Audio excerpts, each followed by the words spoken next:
না করো, সাধন না করো। একটা কথা জেনে রাখো, সাধুর সঙ্গ ছাড়া সম্ভব নয়। সাধুর সঙ্গ ছাড়া হরিভজন সম্ভব নয়। ইষ্টগোষ্ঠী ব্যতি রেখে, অন্তরঙ্গ ব্যতি রেখে হরিকথার আস্বাদন হয় না। তাই সাধুকে হরিকথা শুনতে হবে। সাধু যারা যারা হরিকে সঠিকভাবে জেনেছেন, হরিকে সঠিকভাবে ভজনা করেছেন, তাদের কাছে গিয়ে হরিকথা শোনা, আমার মতো মূর্খের কাছে নয়। দেখি বাবা, তবুও তো আমরা শুনি, বলি, বলতে হয়, প্রথার মতো প্রথা নয়।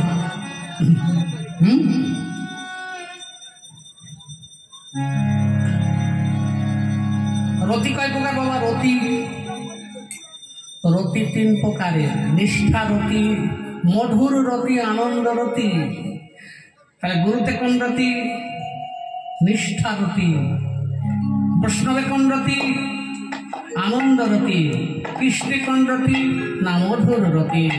রতি নিষ্ঠা নাহি যার, নাহি তার পারাবার, না পাবে সে ব্রজেন্দ্র তনয়। রতিতে বিশ্বাস করো, একজন তত্ত্বজ্ঞাতার পায়ে ধরো, এই তত্ত্বই নরোত্তমে কয়। হরিবল হরিবল। আদৌ শ্রদ্ধা তত হি সাধু সঙ্গ অথ ভজন ক্রিয়া।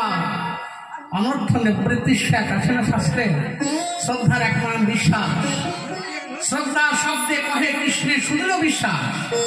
কি এইরকম মন প্রাণ যখন হবে, তুমি ডাকলেই গোবিন্দকে পাবে। পদ্মাবতী সেই লীলায় করেন গোরারায়, কোনা কোন ভাগ্যবান তারে দেখিবারে। তাই শ্রীকৃষ্ণ বলছেন সখাদের কাছে, অগয়া জমাতে জমাতে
পথ পাল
নন্দালয় থেকে বসতে আসেন, গোচারণ করে আবার নন্দালয় ফিরে যান। নন্দালয় নন্দালয় নন্দালয় নন্দালয় কি? আনন্দালয়। নন্দালয় যেখানে আনন্দের আলয় হইব, সেখান থেকে কৃষ্ণ আসে। হ্যাঁ, আমরাও এসেছি কোথায়? সংসারটাই হচ্ছে গোচারণ খেলা। গোচারণ মানে ধেনুচারণ। যেখানে চারণ করা হয় সেই জায়গাটার নাম গোষ্ঠভূমি, যেখানে চারণ করা হয়। যিনি চারণ করতে পারেন বা করেন তিনি হচ্ছেন রাখাল। তাহলে আমরা সংসার রূপ গোচারণ ক্ষেত্রে এসেছি, আমাদের তো আবার ফিরে যেতে হবে। ফিরে যেতে হবে, পাল ছেড়ে দিয়ে রাখলে হবে না। পাল ছেড়ে দেওয়া কি? এই যে মায়েরা ভালো করে শুনুন, পাল ছেড়ে দেওয়া কি? পাল তো গুছাতে হবে। কচ্ছপের মতো হতে হবে। কচ্ছপ দেখেছেন? কচ্ছপ যখন ইচ্ছা হয় এতখানি সুর বার করে দেয়, যখন ইচ্ছা হয় হরিব আবার টেনে নেয়। সুর বার করে দিয়ে থাকলে হবে না। যখন বিপদ দেখে হরিবল বা গুটিয়ে নেয়, পা সুর পাগুলো সব গুটিয়ে নেয়, ভেতরে গুটিয়ে নেয়। আবার যখন ইচ্ছা হয় হরিবল আমরা ছাপতে পারি, হরিবল গোটাতে পারি না, টানতে পারি না, ক্ষমতা নেই। কি করে থাকবে? আমি তো ভজনই করি না, আমি হরি ভজন করি না, শুধু গেট সাজিয়ে রেখেছি। মালামুদ্রা করিবেশ ভজনের নাহিলে সুফিরি আমি লোক দেখাইয়া, যেমন মাকালের ফল লাল দেখিতে সুন্দর, ভালো ভাঙিলে সে দেয় ফেলাইয়া।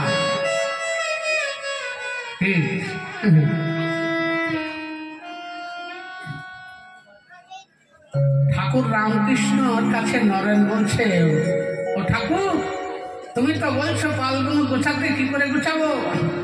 আমার মনটা আমার মনোরূপ দুগ্ধ সংসার জলের সঙ্গে মিশে গেছে। কি যায়নি? বউকে ভালোবাসতে হবে, ছেলেপুলেকে ভালোবাসতে হবে, নাতিপুতি ভালোবাসতে হবে, বন্ধু বান্ধব ভালোবাসতে হবে, আত্মীয় স্বজন ভালোবাসতে হবে, পাড়ার লোককে ভালোবাসতে হবে, উপার্জন করতে হবে। তাহলে মনটা কোথায় কোথায় আছে? সব জায়গায় ছুটি আছে। একে বলে পাল ছাড়া। এখন মনটাকে একাগ্রতা করতে হবে। একাগ্রতা 20খানা নালি দিয়ে যখন জল যায়, সেই 20খানা নালি বন্ধ হয়ে একটা নালিতে যদি চালায় তাহলে গতিবেগটা বাড়ে। এই মনের যে বিভিন্ন মুখ, বিভিন্ন মুখী মনকে রোধ করে এক মুখে চালানো, মানে সম্পূর্ণ মনটা কৃষ্ণে অর্পিত না হলে গোবিন্দ ভজন সঠিক হয় না। মনটাকে অর্পণ করতে হয়। অদ্বৈত প্রভু বলেছিলেন মহাপ্রভুকে, যখন 3 দিন পরে অদ্বৈত প্রভু গিয়ে আসলো সাংসন্যাস করে, যে তোমার হাতে আবার একটা বাঁশের লাঠি দেখছি কেন? তুমি দণ্ড ধরেছো কেন? হরিনাম করতে কেউ মানা করেছিল তোমায়? তোমার স্ত্রী, তোমার প্রিয়াজি বিষ্ণুপ্রিয়া, সে তো হরিনাম করতে মানা করেনি। তোমার মা হরিনাম করতে মানা করেনি। তবে কেন তুমি অদ্বৈত মারবো? কেন তুমি সন্ন্যাস নিলে? কেন তুমি হাতে লাঠি ধারণ করলে? মহাপ্রভু বলছেন, গোসাই আমি লাঠিটা কেন নিয়েছি জানো?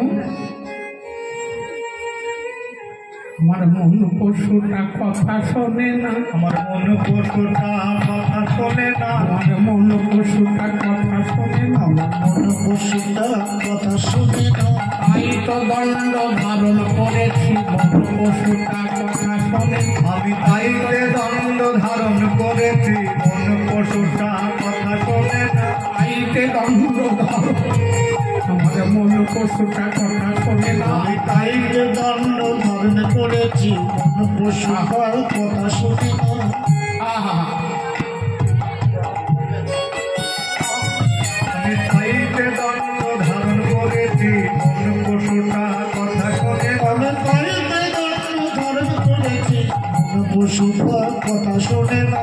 মন পশুটার কথা শোনে না। আহা। তা বলছে নরেন, তুই এক কাজ কর, তোর মনরূপ দুগ্ধটা সংসার রূপ জলের সঙ্গে মিশে গেছে তো, তুই জাল দিতে থাক। সংসার রূপ জলকে ঢিমে তালে জাল দে।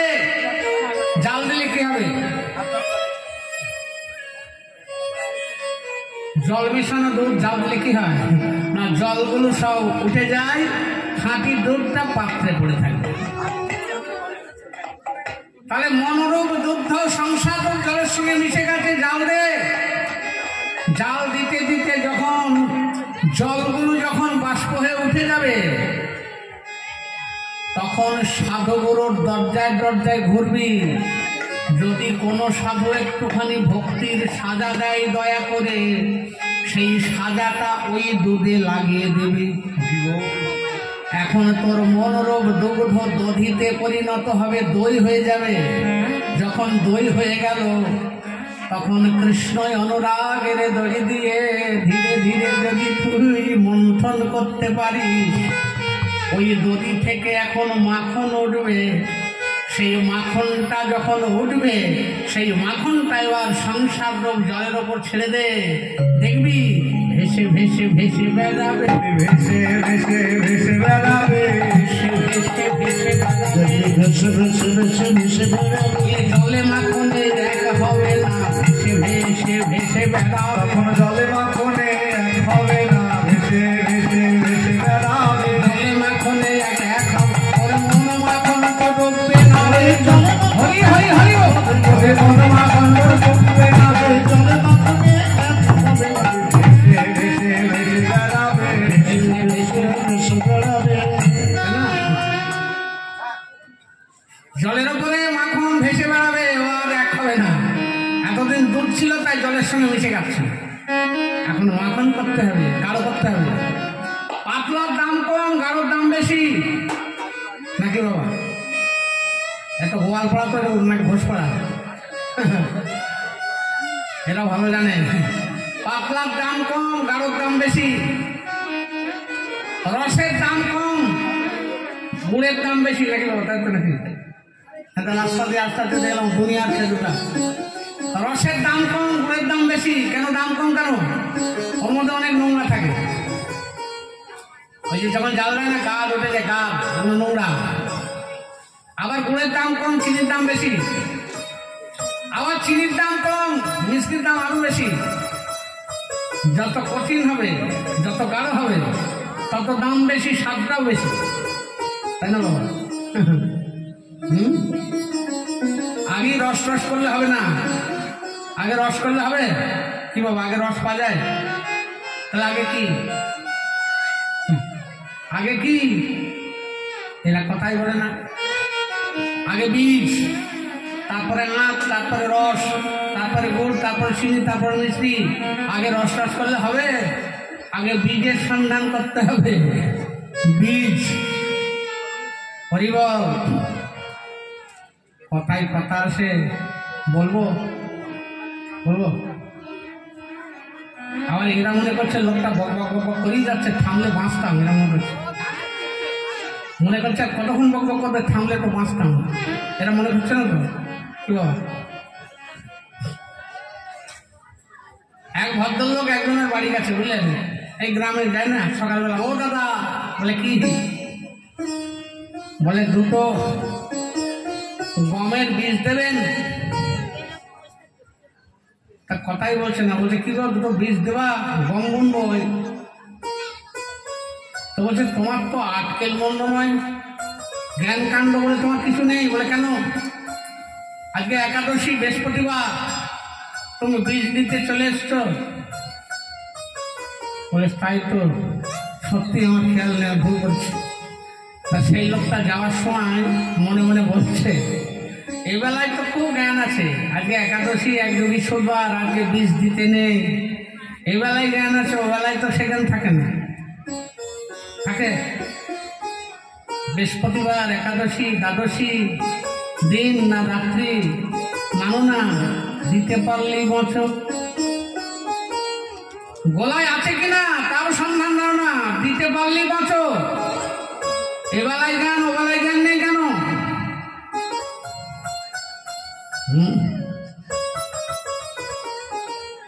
হরিবল।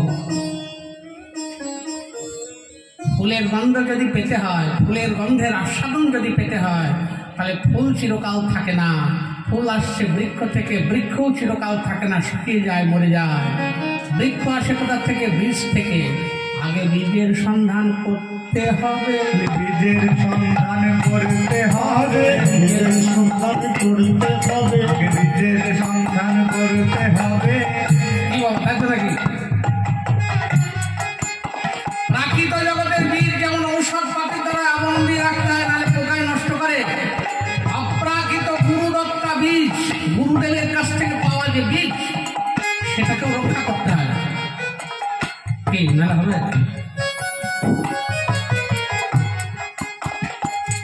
আগে বীজের যত্ন করতে হবে, বীজের যত্ন করতে হবে, সাধন হবে না নানা, বীজের যত্ন করতে হবে, বীজের সাধনে হবে না নানা, বীজের সন্ধান করতে হবে। আহা, আগে বীজ, তারপরে আঁশ, তারপরে রস। আগে রস করলে হবে না, যদি আস্বাদন করতে হয়, রসের আস্বাদন, তাহলে আগে বীজের যত্ন করতে হবে। এটাই পিতৃধন। পিতৃধনে যাহার লক্ষ্য, পিতৃধনে যাহার লক্ষ্য, পিতৃধনে যাহার লক্ষ্য, পিতৃধনে যাহার লক্ষ্য, আমার গোবিন্দ হয় তাহার পক্ষ। পিতৃধনে যাহার লক্ষ্য, আমার গোবিন্দ হয় তাহার পক্ষ, পিতৃধনে যাহার লক্ষ্য, আমার গোবিন্দ হয় তাহার। একবার বদন ভরে হরি হরি বল, আমার হরি হরি বল হয় তাহার। একবার বদন ভরে হরি হরি বল, আমার গোবিন্দ হয় তাহার পক্ষ। পিতৃধনে যাহার লক্ষ্য।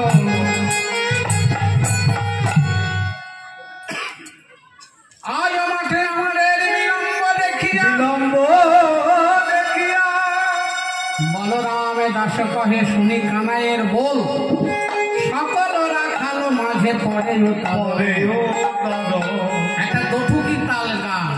আরে কে বা সবে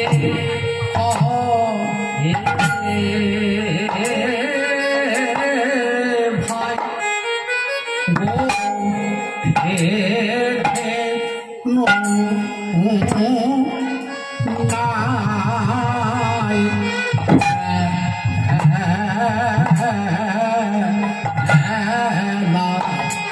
রসে ভুলে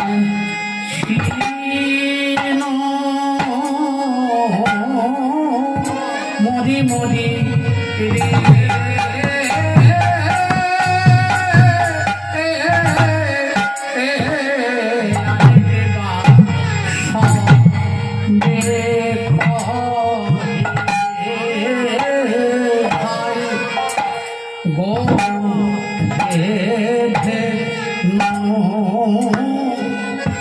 আমরা রসে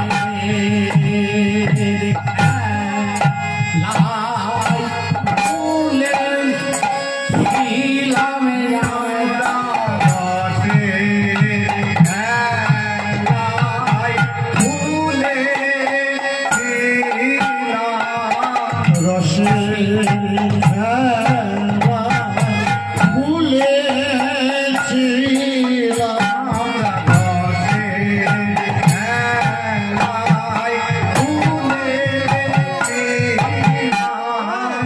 আগে ধেনু বৎস সবে সাদা যে গেল আমরা রসে